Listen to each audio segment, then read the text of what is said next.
पाकिस्तान के एक स्पिनर है उस्मान तारिक, उन्होंने क्या गदर काट दिया है। ये कल के ऑस्ट्रेलिया और पाकिस्तान वाले मैच में कैमरन ग्रीन को उन्होंने जब आउट किया तो कैमरन ग्रीन मैदान से बाहर जाते हुए इस तरह का इशारा कर रहे थे। आप यहां पर वो फुटेज देख सकते हैं जिस गेंद पर उस्मान तारिक ने कैमरन ग्रीन को आउट किया, और कैमरन ग्रीन साफ साफ इशारा करते हुए नजर आ रहे हैं कि भाई ये तो चक है, चक।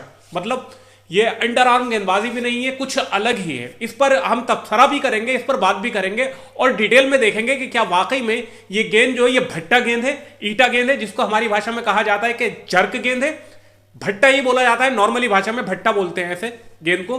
तो इस पर हम बात करेंगे अभी, लेकिन हम यहां पर जो उस्मान तारिक हैं इन्होंने एक हैट्रिक भी ले रखी है, आपको बता दूं मैं, जिम्बाब्वे के खिलाफ शायद T20 में एक हैट्रिक ले रखी है, और इनको बड़ा मिस्ट्री स्पिनर बनाकर पेश किया जा रहा है और कहा जा रहा है कि इनका जो इस्तेमाल है वो भारत के खिलाफ किया जाएगा T20 वर्ल्ड कप में।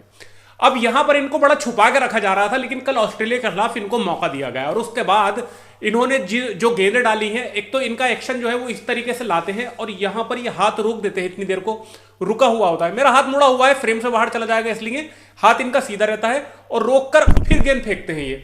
और यहां पर जो ये गेंद इन्होंने फेंकी है, इसके बाद कैमरन ग्रीन का जो रिएक्शन था, जो आपने यहां पर देखा और देख सकते हैं, वो बहुत ज्यादा वायरल हो रहा है और उनका साफ साफ यही कहना था कि यार ये भट्टा है। अब यहां पर मैंने इनकी एक गेंद देखी और यहां पर मैं आपको थोड़ा सारा इसको देखकर बताता हूं। यहां पर आप देख सकते हैं चल रहा है, यहां पर स्लो मोशन में आप देख सकते हैं कि ये उस्मान तारिक जो है ये आते हैं, आकर गेंद को इस तरीके से हल्के से और हाथ को रोक लेते हैं। यहां पर जो ये एंगल दिख रहा है ये 15 डिग्री का, तो मेरी नजरों से, मतलब आप इस बात को कहीं पर लेके मत जाना, लेकिन मेरी नजरों से शायद ये 15 डिग्री के अंदर का होगा। लेकिन अगर हाँ इसके ऊपर जांच बिठाई जाएगी और इसके ऊपर अगर कोई ऑब्जेक्शन करा जाता है तब आईसीसी शायद इसको चेक करेगी, लेकिन अदरवाइज इन्होंने कई सारे T20 मैच खेल लिए हैं।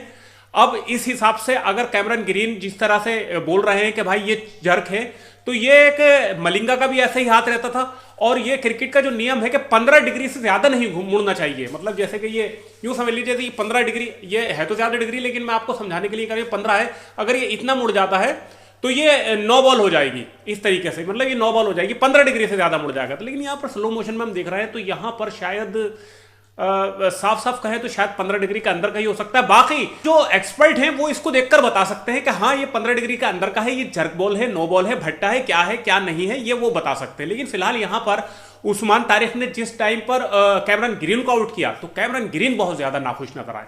तो क्या ये चक करते हैं? आपने यहां पर देखा, आपने देखा, क्या ये चकिंग में आएगी या ये लीगल डिलीवरी में आएगी, ये आप मुझे बताइए। और क्या जो भारत के खिलाफ इनका इस हथियार का इस्तेमाल किया जाएगा तो ये इफेक्टिव साबित होगा? क्योंकि यहां पर इनका एक्शन जो है वो तो अजीब ही है, वो तो अजीब तरीन एक्शन है, क्योंकि जब आते हैं क्रीज पर और आकर रुक जाते हैं और रुकने के बाद मतलब कुछ सेकंड के लिए बल्लेबाज को पढ़ते हैं, उसके बाद गेंद को रिलीज करते हैं। कभी कभी अश्विन भी ऐसा करते थे कि एक्शन में रुक जाते थे, उसके बाद गेंद छोड़ते थे, लेकिन वो कभी कभी करते थे। और उस्मान तारिक का जो एक्शन है वो यही एक्शन है, उनका एक्शन ही ऐसा है, वो आते हैं, रुकते हैं और उसके बाद गेंद को छोड़ते हैं, वो भी अंडर आर्म तरीके से, जैसे मलिंगा फेंकते थे। तो इस तरीके का ये एक्शन है। तो क्या आपको लगता है कि ये इलीगल एक्शन है, और क्या आपको लगता है कि ये लीगल एक्शन है, और एक्सपर्ट की इस पर क्या राय हो सकती है? और हां, अगर इसको लेकर आईसीसी में कोई शिकायत की जाती है तब तो शायद आईसीसी इस पर संज्ञान लेगा, अदरवाइज कैमरन ग्रीन भले ही कितने इशारे कर लें इस तरीके से, तो उस हिसाब से तो शायद मुझे नहीं लगता कि इस पर कोई एक्शन लिया जाएगा। बाकी यह है कि एक दौर में सईद अजमल ने बहुत ज्यादा वनडे और टेस्ट भी खेल लिए थे, उसके बावजूद भी उनको फिर बैन किया गया था उनके एक्शन की वजह से कई सालों के बाद। मुथैया मुरलीधरन थे, उनके ऊपर बार बार ये इल्जाम लगाया जाता था कि वो चक करते हैं, हालांकि फिर वो आईसीसी से उन्हें क्लीन चिट भी मिली थी। हरभजन सिंह के साथ भी ऐसा हुआ था और उनको भी अपने एक्शन में सुधार करना पड़ा था, आपको याद होगा बहुत पहले उनके ऊपर भी थोड़ा सारा ये आईसीसी की तरफ से हुआ था। तो ऐसा होता रहता है। लेकिन फिलहाल उस्मान तारिक के केस में आपको क्या लगता है, क्या वाकई में ये इलीगल डिलीवरी फेंकते हैं या ये लीगल है? आप मुझे कमेंट बॉक्स में बताइए। और क्या इनका कुछ इंपैक्ट पड़ेगा भारतीय टीम पर T20 वर्ल्ड कप में या नहीं पड़ेगा? आप मुझे कमेंट बॉक्स में बताइए। लाइक कीजिएगा, शेयर कीजिएगा, फेसबुक पर देख रहे हैं पेज को फॉलो कर लीजिएगा, यूट्यूब चैनल पर देख रहे हैं चैनल को सब्सक्राइब करके बेल आइकन जरूर दबा देना। जय हिंद, जय भारत।